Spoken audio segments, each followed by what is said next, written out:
that's the exception to the rule. Yeah. Mm-hmm.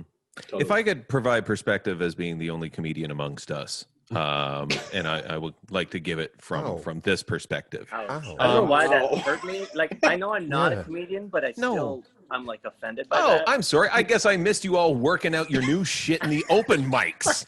There you go. Oh, Okay. I Get didn't it. realize. Get it. Were you at the Fox and the fucking Fiddle getting thrown Ah, out, getting here he wings goes. at you because Here someone he goes. didn't misinterpret Testify. your joke?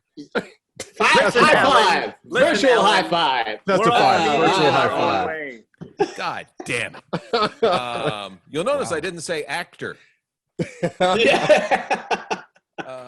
Look at my IMDb page if you want to see what the number 1 looks like.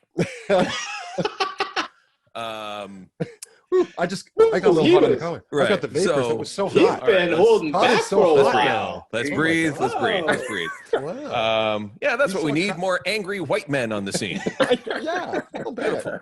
As a comedian, when I heard this, because to the beginning of this issue when we're talking about it here is that she has the perception of being this dancing, fun, gregarious, kind of very sensitive person that's able to talk, but she, at her heart of hearts, she is a comedian. And so when I first read this thing of like, oh, she was creating a toxic work environment, my first reaction was, oh yeah, because it's probably going to happen. It is probably because, let's put it this way, Andrew, like I totally get, and I'm pointing to you over here because that's where I see you on my screen. Hi. I get you getting hot under the collar because you have got to go from shot to shot on a film shoot because you're creating a film. You're going to different locations. You've got different timelines of light that you're going to have, and people have to be on set. Like, you're there, you're paid to wait, so you're ready to go because it's a project. On a daily basis, she sits on a couch and talks to another celebrity in front of a never-ending rotation of soccer moms. Okay, that seems easier to me.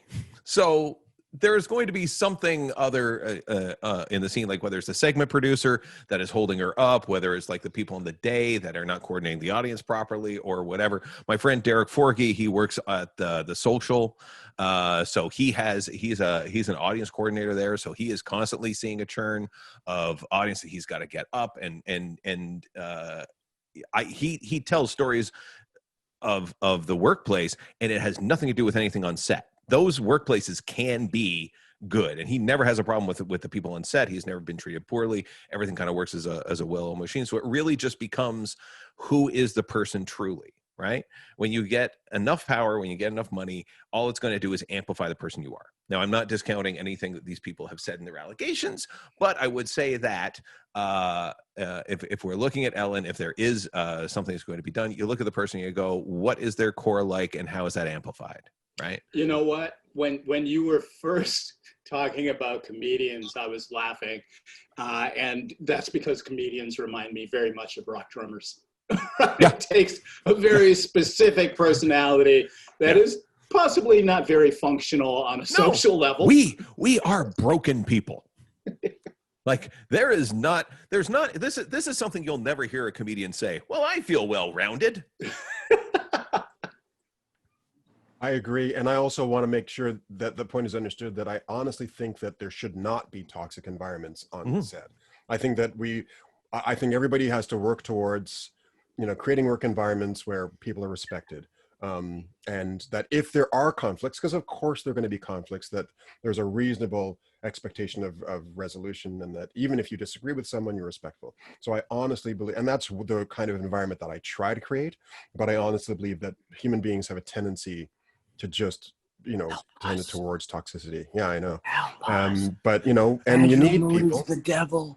Yeah, I know. Yeah, you can't get out alive, Bobby. You're not. Wow, Rocky Marciano face. Yeah. But there is a certain level of toxicity. Can I say though sure. that one of the things that comes up for me constantly is that we are trying to transition from a norm, and that's been informed by a business ethic that's predicated on the idea of the law of the jungle. until we get this notion of the law of the jungle out of our culture, toxicity is going to be built in. Yeah, I agree. And you know what? I mean, it's not just toxicity in the film world and the TV world. There's also toxicity at the White House. There we go. You know, if you want to talk Ellen DeGeneres being toxic, come on. Yeah. And Why? What's going on? Well, there's a little guy there who's running the place. I don't know if you've heard of him. I think his name is Donald Trump, I think. Oh, Latino guy. Yeah, it's a great guy. Yeah. And he's accused, apparently, Canadians of smuggling U.S. goods. He's blocked, aluminum, from being, traded to America. And also, this is my favorite thing. The American election is going to really depend a lot on the mail because, of social distancing and because of the pandemic. It's going to be important for people to send their ballot in through the mail. Well, guess what? He has just put a Trump supporter in charge of the U.S. Postal Service. Are So I those wonder how two that's separate Not- issues? Can we maybe separate them? How do you mean? Well, if it's a spot on Trump being an asshole, I'm fine with it. But separating his trade deals with the election might be. I agree. can Those just are shut 2 the fuck points. up. Look, I think that there's a common thread, and it's Donald Trump is a fucking idiot, right? Mhm. I mean, this is what we're talking about. It doesn't matter. He's just doing random things. He's putting out perceived fires everywhere. He's exerting perceived influence anywhere he thinks can help him. I think it's about Donald Trump, and you're right. Like, they're two different subjects, but at the same time, there's a commonality, and it's him. Right. The guy's unhinged. He's mentally unhinged.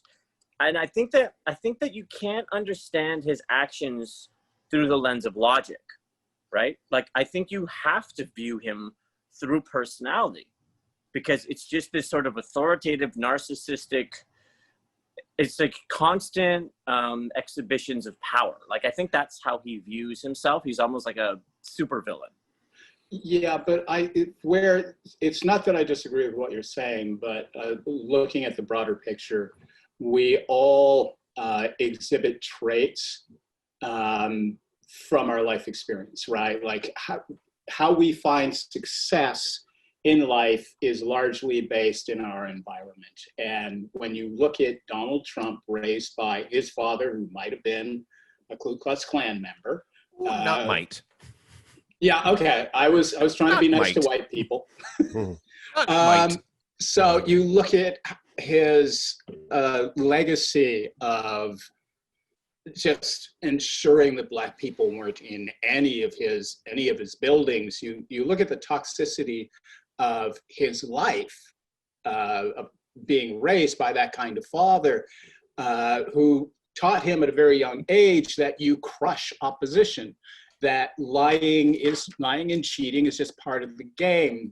These are the strategies and tactics you have to use. And he was damn successful with them. So his whole life pointed in this direction. And I think for the first time, it's on a personal level. I'm not talking about how people feel about him outside, but on a personal level, it is not working for him. Mm-hmm. And he's descending because he's never been stupid. He's limited, incredibly limited in his intelligence, as we all are. But the man is not stupid. It's not working for him, and he's out of touch. I'm gonna count. Like, okay, yes, I think there are things that he directively does. I don't think he's stupid from how does this make me better?